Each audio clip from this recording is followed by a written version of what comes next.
नमस्कार, खबर समय जगत में आपका स्वागत है। मैं हर्षिता जौहरी। आइए नजर डालते हैं देश प्रदेश से जुड़ी तमाम खबरों। भोपाल कांग्रेस पार्टी में दिग्विजय सिंह और लक्ष्मण सिंह के बीच चल रही तनातनी पर बोले नगरीय निकाय मंत्री भूपेंद्र सिंह। कांग्रेस कोई पार्टी नहीं है, उसकी कोई विचारधारा नहीं है, ना ही उसका कोई संगठन है। कांग्रेस एक व्यक्तियों का गिरोह है। जैसे गिरोह के सरगना होते हैं, उसी तरह कांग्रेस में भी गिरोहों के सरगना है। पहले बड़े बड़े लोगों के गिरोह हुआ करते थे, हमने डाकू के गिरोह सुने हैं, तो इसी तरह से कांग्रेस एक गिरोह है। वहीं कांग्रेस आदिवासी सम्मेलन करने जा रही है। इसको लेकर उन्होंने कहा कि जब से देश आजाद हुआ है तब से लेकर आज तक आदिवासी समाज के साथ सबसे ज्यादा धोखा कांग्रेस ने किया है। कांग्रेस ने उसका कभी नेतृत्व आगे नहीं आने दिया। आदिवासी समाज में आज भी गरीबी और अशिक्षा है, तो उसके लिए कांग्रेस पार्टी जिम्मेदार है। उसकी समीक्षा आप सरकार कर रही है, क्या एजेंडा है? क्या लगता है कि कुछ गड़बड़ घोटाले हुए हैं? देखिए, जब सत्ता का परिवर्तन होता है तो निश्चित रूप से जो सरकार सत्ता में आती है उसको पुराने कार्यों की समीक्षा हमेशा करना चाहिए। पुरानी सरकार ने कोई जनहित विरोधी निर्णय तो नहीं लिए, पुरानी सरकार ने कोई ऐसे निर्णय तो नहीं लिए जिनमें पारदर्शिता नहीं थी, और इसलिए ये समीक्षा करना चुनी हुई सरकार की जिम्मेदारी है। और इसके पीछे कोई दुर्भावना नहीं है, इसके पीछे जो निर्णय है उनकी समीक्षा करना है कि कोई निर्णय जनहित का तो नहीं है, कोई निर्णय ऐसा तो नहीं है कि जिसमें पारदर्शिता है, या कोई निर्णय ऐसा तो नहीं है जिसमें दुर्गंध आती है, और इसलिए इसकी समीक्षा करेंगे। इसके पीछे कोई दुर्भावना नहीं है। सर, कांग्रेस को इस बात का डर कि एक मुद्दे पर अलग अलग राय, राम मंदिर और शुद्धिकरण को लेकर अपनी पार्टी पर लक्ष्मण सिंह ने सवाल उठाए और दिग्विजय सिंह लगातार मुहूर्त पर सवाल उठा रहे हैं। उन पर भी उनके भाई सवाल उठा रहे हैं कि मुहूर्त तय करना दिग्विजय सिंह का काम नहीं है। देखिए, कांग्रेस कोई पार्टी नहीं है, ना उसकी कोई विचारधारा है, ना उसका कोई संगठन है। कांग्रेस एक व्यक्तियों का गिरोह है। उस गिरोह के सरगना होते हैं, जैसे पहले बड़े बड़े लोगों के गिरोह हुआ करते थे, हमने डाकुओं के गिरोह सुने हैं, तो इसी तरह से कांग्रेस एक गिरोह है। हर गिरोह के अलग अलग सरगना है और वो अपने गिरोह के सरगना के आधार पर अपनी बात कहते हैं, और इसलिए कांग्रेस एक पार्टी नहीं है, कांग्रेस एक प्राइवेट लिमिटेड कंपनी है। चलिए जी सर, आदिवासी सम्मेलन पर एक बड़ा कार्यक्रम कांग्रेस कल करने वाली है। देखिए, उनके पार्टी का, कांग्रेस पार्टी के जो भी कार्यक्रम होंगे वो करें, इसमें हम लोगों को कोई आपत्ति नहीं है। परंतु जब से देश आज़ाद हुआ है तब से लेकर आज तक जो हमारा ट्राइबल समाज है, आदिवासी समाज है, उसके साथ सबसे ज़्यादा धोखा कांग्रेस ने किया है।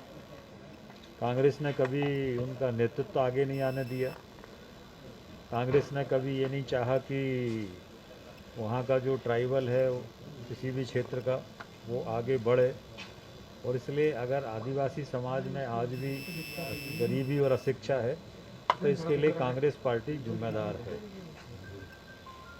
कांग्रेस का ऐसा कहना है कि बीजेपी वर्चुअल रैली कर रही है, डिजिटलाइजेशन की ओर बढ़ रही है, लेकिन बीजेपी की वेबसाइट पे अभी भी जो प्रदेश अध्यक्ष है वीडी शर्मा, उनका पद जो है प्रदेश संगठन महामंत्री बताया जा रहा है।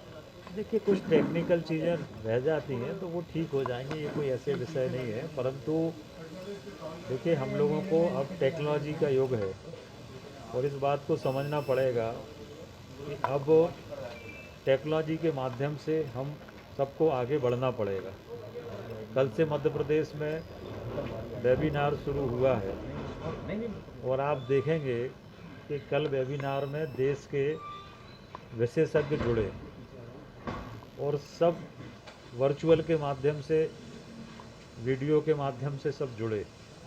किसी को दिल्ली से भोपाल नहीं, पहले हम लोग एक जगह बैठते थे, लोग बाहर से आते थे, मीटिंग्स होती थी। अब सारी कॉन्फ्रेंस जो है वो वर्चुअल चल रही है। हमारे नीति आयोग के विशेषज्ञ, चाहे वो अमिताभ जी हों, चाहे संजय जी हों, चाहे कल माननीय सुरेश प्रभु जी हों, आज भी माननीय सुशासन को लेकर माननीय सहस्रबुद्धे जी हैं, माननीय पुरुषेंद्र कौरव जी हैं, ऐसे अनेक लोग जो हैं नीति आयोग के सदस्य हैं, ये सब ऑनलाइन या वर्चुअल रैली के माध्यम से पूरी कॉन्फ्रेंस कर रहे हैं। तो एक बड़ा खर्चा भी इससे कम हुआ है और टेक्नोलॉजी के माध्यम से हम सबको समझना पड़ेगा। आज भी सुशासन के समय उद्बोधन में माननीय मुख्यमंत्री जी ने इस बात को कहा है कि अब ई गवर्नेंस का समय है। हम मोबाइल से सारी सुविधाएं दे सकते हैं, हर सिस्टम को हम पारदर्शी बना सकते हैं और इसलिए अब टेक्नोलॉजी का युग है और इस टेक्नोलॉजी के युग में इस आधार पर और कोविड ने विशेष रूप से अवसर प्रदान किया है। जैसा प्रधानमंत्री जी कहते हैं कि कोई भी चुनौती आती है तो अवसर लेकर आती है, और उसी में से आत्मनिर्भर भारत का संकल्प निकला, उसी में से आत्मनिर्भर मध्य प्रदेश का संकल्प निकला और उस दिशा में मध्य प्रदेश और देश आगे बढ़ रहा है।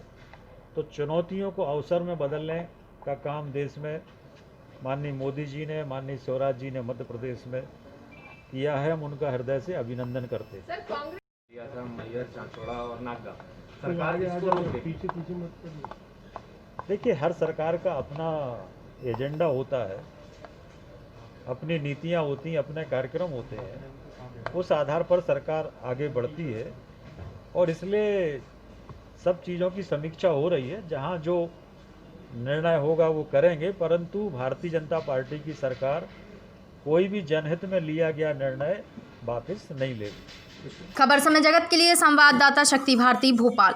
For latest news, subscribe to our channel and press the bell icon.